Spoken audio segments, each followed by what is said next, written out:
Hello guys, yan for today's video magluluto tayo ng suso alcohol. Ayan. Kanina nakita ko yung naglalako ng suso. Ayan. Bumili ako ng halagang 30 pesos guys. Ayan, ang dami na. So, gagawin lang natin ay lilinisin muna natin yan. At yung pagkaluto pala natin dyan ay iluluto natin sa gata or igagatain natin. Ayan guys. So, alisin lang natin yung mga pit niya or yung pinakadulo ng suso. Ayan. Hanggang sa yan maubos na natin lahat. Ayan. Ganyan lang yung guntingin lang natin. Tapos linisin natin. Ayan. At saka syempre pag nilinis natin o binalaw natin, kailangan makita natin na talagang pati yung mga shell niya ay malinis kasi meron mga mga lumot-lumot na nakadikit sa kanilang shell. Kaya dapat mabanlaw natin ng todo. Yan. Ako guys, 3 beses kong binanlawan yan. Ayan. Yan. Napansin nyo guys, merong isang lumutang-lutang siya sa tubig. Ibig sabihin nun, patay na siya. Huwag na nating isama yun kasi bulok na yun. Pwedeng makasira sa lasa kapag nasama na natin sa pagluluto natin. Kapag nakain natin, siguradong papangit yung itsura natin. Yan guys. Ayan na. Banlawan pa natin ng isang beses. Yan. Pangatlong beses na yan. Yan. Kailangan talaga malinis. Lalos na yung mga suso ay nakatira sa maputik na lugar. Kaya mahalaga na linisan natin ng todo. Yan. Okay na siguro yan. Tapos mag-prepare na tayo ng sangkap natin. Yan. Una sibuyas, syempre. Yan.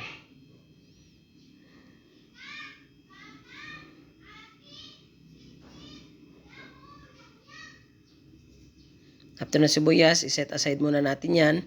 Yung bawang naman. Yan. Gumamit tayo ng 4 na pirasong bawang. Yan.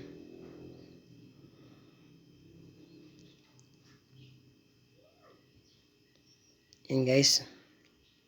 After ng bawang, yung ating luya naman, yung ating icha-chop-chop. Yan. Set aside muna natin yung bawang. Yan. Tapos yung luya. Yan. Yung luya natin, depende sa inyo guys kung ilan ang gusto niyo, kung gaano karami. Ako, sakto lang. Yung lasang-lasa yung kanyang anghang ng luya. Tapos, ayan, masarap kasi yung medyo maanghang ng konti sa luya. Nilagyan din natin ng sili. Ayan. Siling haba. Ayan. Para masarap yung lasa niya. Yung halo yung gata tapos yung, alam nyo guys, yung malinamnam tapos maanghang. Masarap nun. Tapos yung kalabasa natin, ayan. Chop-chop na rin natin. Tapos yung sitaw.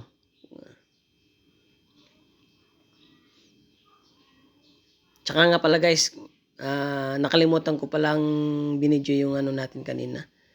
Yung malunggay natin. Ayan. Dapat sana nandyan yung malunggay. Pero mamaya sa bandang huli, ilalagay na lang natin yung malunggay. Ayan. Chachap-chap lang natin yung sitaw. Ayan.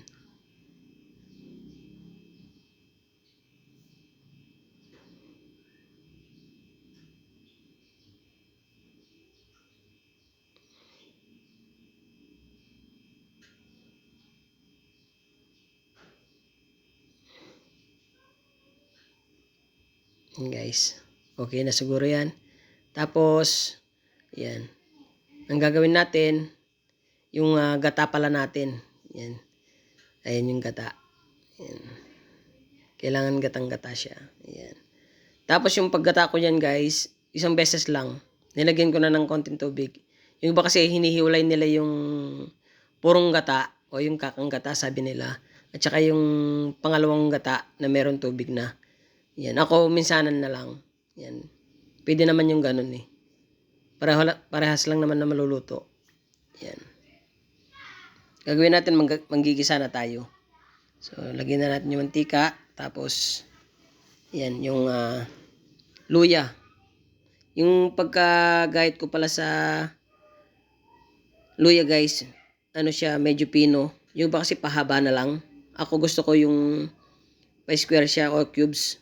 Kasi kapag nakakain mo yan, kahit na unti-unti, napakasarap. Yan. Yung iba kasi hindi nila kinakain yung luya. Kumbaga pang ano na lang nila, panglasa lang nila. Yan. Pero ako gusto ko yung nakakanguya ka ng konting luya. Yan. Pagkatapos ng luya, nilagyan din natin ng bawang. Tapos yung sibuyas. Ayan.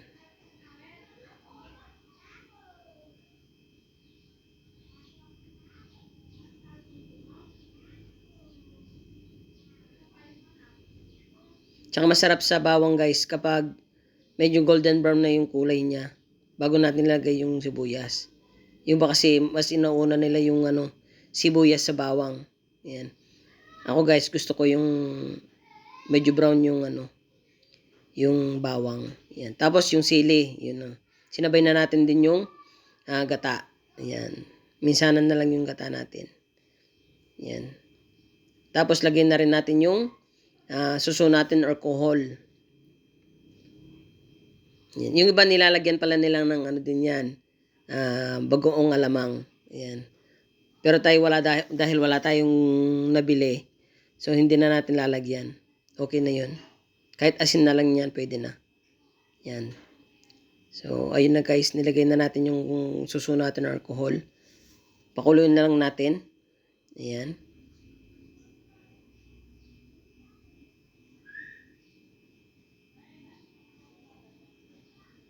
Guys, pakuluin muna natin mga at least 15 minutes para maluto ng todo yung yung mga suso.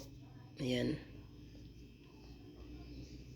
Kapag kulong-kulo na siya, ayan guys. Ayan, medyo nakikita natin sa gilid, medyo nag-ano na siya. Yung tinatawag nilang latik. Ang sarap nun guys. Ayan.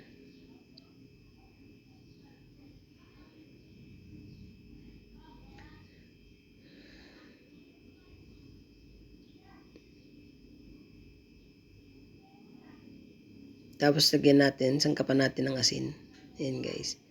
Yung paglalagay natin ng asin, depende sa inyo kung gusto nyo medyo maalat. Yung iba naman kasi gusto nila medyo matabang. So, pwede nating, kung ano yung prepare nating lasa. Ayan. Yung iba, nilalagyan pa nila ng yan. Yung siling pula, yung maanghang. Ayan. Depende na lang sa inyo guys kung anong gusto ninyo. Ayan.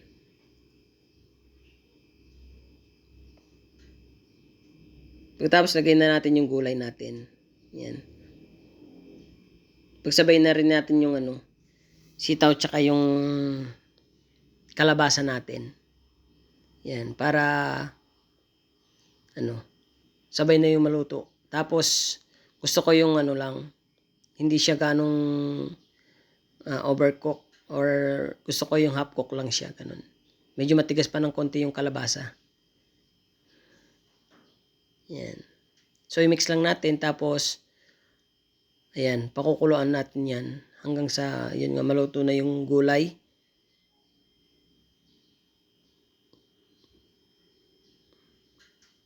Yan, miyakos-miyakos lang yan, guys. Yan. Takpan muna natin. Yan.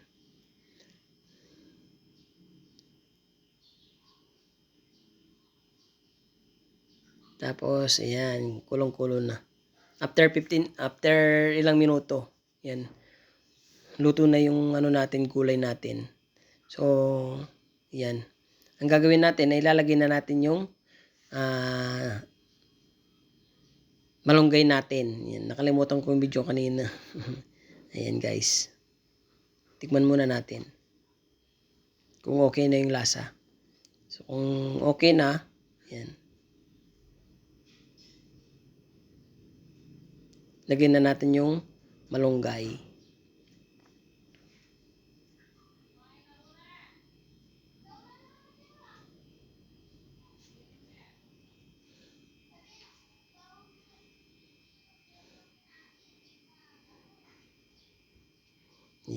Lagay na natin yung malunggay.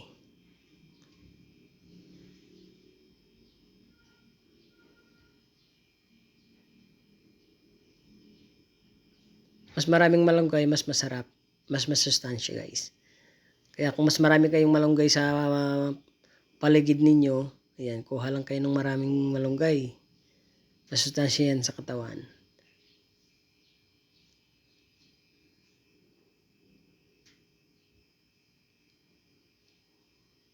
Ayan, mekos-mekos lang natin. Tapos maya-maya lang, pakulo lang natin ng konti. Ayan. Pwede nang kainin yan, alright? Ayan.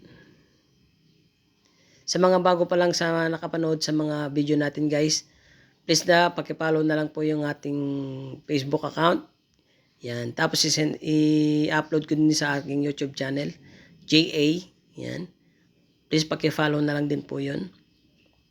Paki-subscribe na lang po yung ating YouTube channel. Alright. Ayan.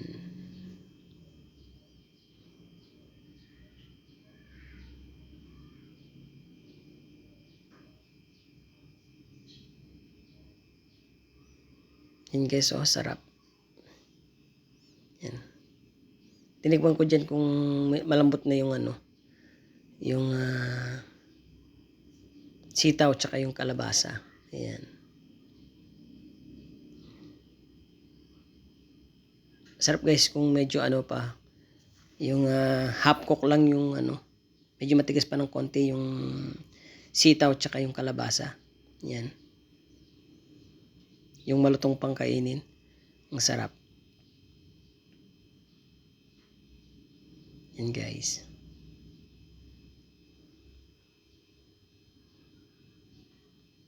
Yan. Pinatay na natin. Yan. Thank you for watching guys. Yan.